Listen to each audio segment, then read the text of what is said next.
Hi hello నమస్తే welcome to free jobs Adda YouTube channel. Friends, ఈ వీడియోలో మనము ఏపీ టెట్కి సంబంధించినటువంటి అంశాన్ని అయితే చూస్తున్నాము. సో టెట్కు ఫిబ్రవరి 1 నుంచి దరఖాస్తులు అనే అంశాన్ని అయితే ఈరోజు ఈనాడు దినపత్రిక ప్రధానాంశంగా మెన్షన్ చేయడం జరిగింది. విడివిడిగా టెట్ డిఎస్సి నిర్వహణకు ప్రతిపాదనలు అనే విషయాన్ని కూడా మనం చూస్తున్నాము. త్వరలో డిఎస్సిలో 6,000 పోస్టుల ప్రకటన అని చెప్పి ఇవ్వడం కూడా జరిగింది.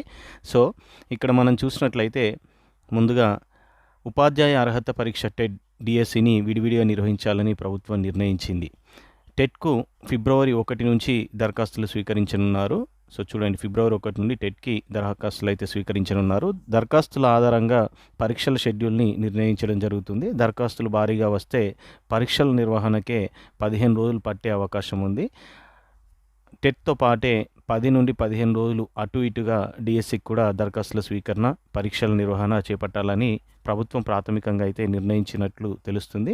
ఈ మేరకు డిఎస్సిలో 6,000 పోస్టులు భర్తీ చేసేందుకైతే ప్రభుత్వానికి పాఠశాల విద్యాశాఖ ప్రతిపాదనలు పంపింది. ఉపాధ్యాయ పోస్టుల భర్తీకి టెట్ డిఎస్సికి ఈ నెల 31న జరిగే మంత్రివర్గ సమావేశంలో ఆమోదం తెలుపనున్నారు. అనంతరం షెడ్యూల్ని ప్రకటిస్తారు. సో మొదట టెట్ నిర్వహించి ఫలితాలు ఇచ్చిన తర్వాత డిఎస్సి పరీక్ష నిర్వహిస్తారు. డిఎస్సిలో టెట్ మార్కులకు 20% వెయిటేజీ ఉంటుంది కాబట్టి టెట్ డిఎస్సిలకు రెండింటికి కూడా కంప్యూటర్ ఆధారిత పరీక్షనైతే నిర్వహించనున్నట్లుగా మనకైతే తెలుస్తుంది. సో దీనికి సంబంధించి పూర్తి షెడ్యూల్ అనేది ఈ నెల 31న జరిగేటువంటి క్యాబినెట్ మీటింగ్లో, మంత్రివర్గ మీటింగ్లో దీని గురించి ఆమోదం తెలిపి దీన్ని షెడ్యూల్ని అయితే రిలీజ్ చేయడం జరుగుతుంది.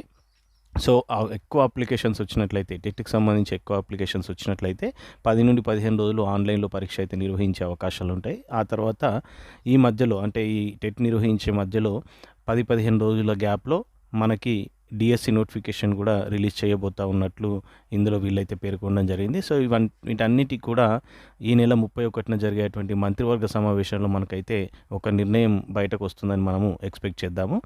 సో నెక్స్ట్ చూసినట్లయితే డిఈడి వారికి ఎస్జిటి అర్హత. సో తాజాగా ఆంధ్రప్రదేశ్ గవర్నమెంట్ ఒక మెమోని అయితే రిలీజ్ చేయడం జరిగింది. సెకండరీ గ్రేడ్ టీచర్ పోస్టులకు పేపర్ 1, స్కూల్ అసిస్టెంట్లకు పేపర్ 2 విడివిడిగా టెట్ నిర్వహిస్తారని చెప్పి అయితే ఇక్కడ ఇవ్వడం జరిగింది. ఎస్జిటి పోస్టులకు డిఈడి లేదా 4 ఏళ్ల బ్యాచులర్ ఆఫ్ ఎలిమెంటరీ ఎడ్యుకేషన్ చదివిన వారు మాత్రమే అర్హులు. టెట్ రాసేందుకు ఓసీలకు ఇంటర్మీడియట్లో 50% మార్కులు, ఎస్సీ, ఎస్టీ, బీసీ దివ్యాంగులకు 45% మార్కులు ఉండాల్సిందే. స్కూల్ అసిస్టెంట్లకు సంబంధించి ఎస్సీ, ఎస్టీ, బీసీ దివ్యాంగుల అభ్యర్థులకు డిగ్రీలో అర్హత మార్కులు 40%గా ప్రభుత్వము తాజాగా అయితే నిర్ణయించడం జరిగింది. దీన్ని ఈ ఒక్కసారికే అమలు అనుమతిస్తుంది. సో గత ప్రభుత్వంలో 2018లో చివరిసారిగా డిఎస్సి నిర్వహించారు. మొత్తము 7,902 పోస్టులు ప్రకటన ఇవ్వగా 6.08 లక్షల దరఖాస్తులు వచ్చాయి.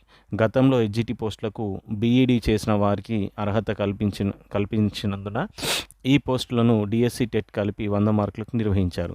టీజీటీ వారికి ఆంగ్ల భాషలో స్క్రీనింగ్ పరీక్ష నిర్వహించాడు.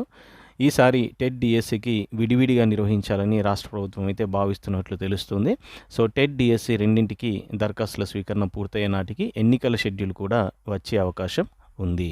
సో ఇవన్నీ, అంటే ఈ తాజా పరిణామాలు ఏంటి, ఎన్నికలు, రాష్ట్ర ప్రభుత్వానికి సంబంధించినటువంటి ఆంధ్రకు సంబంధించినటువంటి ఎలక్షన్లు, అదేవిధంగా ఎంపీ ఎలక్షన్స్, ఇవన్నిటికి సంబంధించి లోక్సభ, అసెంబ్లీకి సంబంధించినటువంటి ఎలక్షన్స్ ఉన్నందున వీళ్ళు తొందర నోటిఫికేషన్స్ అయితే ఇచ్చే ఆలోచనలో ఉన్నారు. సో ఇంకెందుకంటే ఆలస్యం, టెట్కి డిఎస్సికి ప్రిపేర్ అయ్యే అభ్యర్థులకు ఇదో శుభ సూచకం అనుకోవాలి. సో మన ఛానల్ని మొదటిసారిగా చూసిన వాళ్ళైతే ఛానల్ని సబ్స్క్రైబ్ చేసుకోండి. అదేవిధంగా ఈ వీడియో మీకు నచ్చినట్లయితే లైక్ చేయండి, మీ మిత్రులకు కూడా షేర్ చేయండి. మన ఛానల్ ద్వారా అభ్యర్థులకు ఉపయోగపడేటువంటి క్లాసెస్ కూడా అందించడం అయితే జరుగుతుంది. సో మన ఛానల్ని సబ్స్క్రైబ్ చేసుకోండి. Thank you for watching our YouTube channel.